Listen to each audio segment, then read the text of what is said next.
Hypothesis. There is a threshold once crossed where the mind enters a state of incomprehensible imagination that is akin to unfiltered consciousness.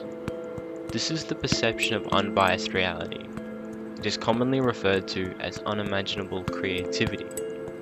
However, the comprehension of this moment instantly abstracts the self from universal unity. From a scientific standpoint, the mind is moving faster than the user can comprehend. Derived meaning is witnessed only after the fact that accelerated mind has been achieved.